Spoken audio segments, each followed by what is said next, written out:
সবাইকে শুভেচ্ছা। আজ সোমবার ১৯ জানুয়ারি। আশা করি আপনারা সবাই ভালো আছেন এবং সুন্দর একটি উইকেন্ড কাটিয়েছেন। আমরা শনিবার কাজ করলেও রবিবারটা বেশ উপভোগ্য ছিল। আমি আমার নাতির সঙ্গে সিনেমা হলে গিয়ে অ্যাভাটার ফায়ার অ্যান্ড অ্যাশ দেখেছি।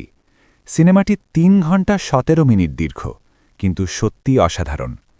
আগের দুইটি অ্যাভাটারও আমার ভালো লেগেছিল, তবে এই ছবিটির ভিজুয়াল এফেক্ট ছিল চোখ ধাঁধানো।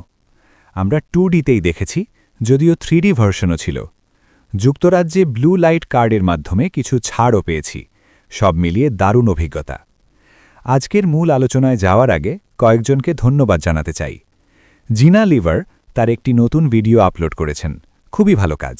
অনুরোধ থাকবে আপনারা তার ইউটিউব চ্যানেলে গিয়ে সাবস্ক্রাইব করবেন।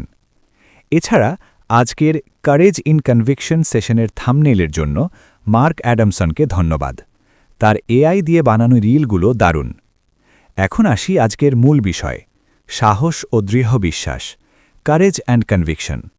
এর মানে হল আপনি যা সঠিক মনে করেন, বাইরের চাপ, সমালোচনা বা ভিন্ন মতের পরোয়া না করে সেই পথে সাহসের সঙ্গে অটল থাকা। এটা নিজের মূল্যবোধ, নীতি ও বিশ্বাসের উপর দাঁড়িয়ে কঠিন সিদ্ধান্ত নেওয়ার সক্ষমতা। অনেক সময় এই দৃঢ় বিশ্বাসের মূল্য দিতে হয়। বন্ধুত্ব, পারিবারিক সম্পর্ক বা সামাজিক স্বীকৃতিও হারাতে হতে পারে। আমাদের অনেকেই এমন পরিস্থিতির মধ্য দিয়ে গেছি, কিন্তু আমি জানি আমার ভেতরে আমি সঠিক কাজটাই করছি, নিজের জন্য, আমার পরিবারের জন্য এবং এই কমিউনিটির জন্য। এই বিশ্বাস থেকেই আমার শক্তি আসে। কারেজ অ্যান্ড কনভিকশনের কয়েকটি মূল দিক হল অখণ্ডতা, অর্থাৎ নিজের গভীর মূল্যবোধ অনুযায়ী কাজ করা, যদিও তা কষ্টকর হয়। সহনশীলতা, অর্থাৎ সমালোচনা ও সামাজিক চাপ সত্ত্বেও বিশ্বাসে অটল থাকা। সিদ্ধান্ত নেওয়ার সাহস, অর্থাৎ জনপ্রিয় বা সহজ পথ নয়, বরং সঠিক পথ বেছে নেওয়া। আত্মবিশ্বাস, অর্থাৎ নিজের বিচার বুদ্ধির ওপর আস্থা রাখা। নীরব সময়েই মানুষের মনে সন্দেহ, ভয় ও দুশ্চিন্তা ঢুকে পড়ে।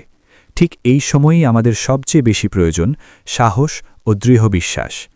বাইরে অনেক শব্দ থাকবে, অনেকেই বুঝবে না, কিন্তু আমরা যদি একসাথে থাকি, পরস্পরের পাশে দাঁড়াই, তাহলে যে কোনো ঝড় মোকাবিলা করা সম্ভব। আমরা আগেও দেখেছি আমাদের নেতা সময় মতো ফিরে এসে নতুন শক্তি ও দৃষ্টিভঙ্গি দিয়েছেন। এবার আমাদের পালা, দৃঢ়ভাবে দাঁড়িয়ে প্রমাণ করার যে আমরা সঠিক পথেই আছি। সবশেষে যারা আজ লাইভে ছিলেন, সবাইকে ধন্যবাদ। আপনাদের উপস্থিতি ও সমর্থনই এই কমিউনিটির শক্তি। আজ এ পর্যন্তই। আগামীকাল আবার নতুন কিছু নিয়ে